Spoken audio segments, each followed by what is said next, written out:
İmtahanı da sabahdan bir dənə də imtahan olacaq. Ona görə gecə oyaq qalmışdı. Çatdıra bilmir. Hələ o rəsm üzrə oxuyur da.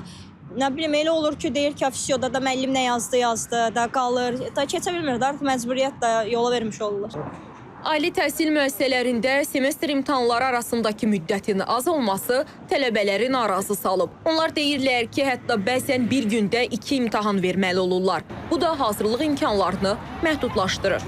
Bizim hətta dünən də imtahanımız var idi, bugün də imtahanımız var. Ard-arda da olanlar olur, aralığı 3-4 gündən olanlar da olur. Bəzi fənlər var ki, oxuyub çatdırmaq mümkündür, amma bəzilərini çatdırmaq olmur. 2 gün arayla olmuşdu bu dəfə. O sizin üçün çətin olurmu ki, oxumaq? Təbii ki, çətin olacaq. Yəni bir imtahandan çıxıb sonra 2 gün təzədən imtahana girmək çətin bir vəziyyətdir. Ən qısa 2 gün, 3 gün bu cümlə. Ən qısa 2 gün. Biraz artırsalar yaxşı olar. Müddəti. Bəli. Məsələ ilə bağlı ali təhsil müəssisələri ilə əlaqə saxladıq. Azərbaycan Dövlət Memarlıq və İnşaat Universitetindən bildirildi ki, imtahanlar arasında minimum müddət 2 gündür. Ağır fənlərdən olan imtahanlarla digər imtahanlar arasında daha uzun müddət fikirləşilir.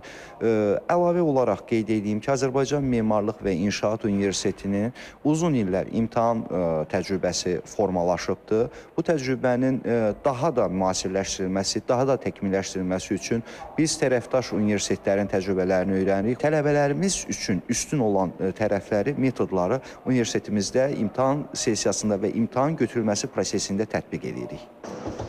Azərbaycan Dövlət Pedaqoji Universitetindən isə bildirildi ki, imtahanlar həftənin əvvəli ya da sonu keçirilir. Bu şəkildə imtahanlar arasında 3-4 günlük fasilə olur. Lakin istisna hallarda bu müddət 2 günədək azaldıla bilər. Ekspertlərin fikrincə, ali təhsil müəssisələrində və kolleclərdə imtahan tarixləri tələbələrin real imkanlarını və dərs yükünü nəzərə alaraq tənzimlənməlidir.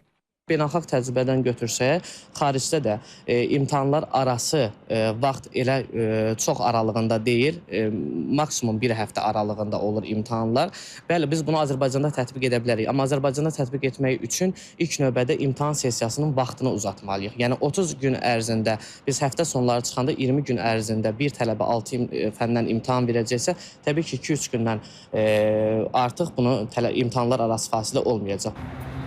Qeyd edək ki, əksər ali təhsil müəssisələrində semestr imtahanları yanvar ayında keçirilir. Nəzrin Müşfiq qızı, Taliyə Həsənzadə, Rizvan Əkbərli, İTV Xəbər.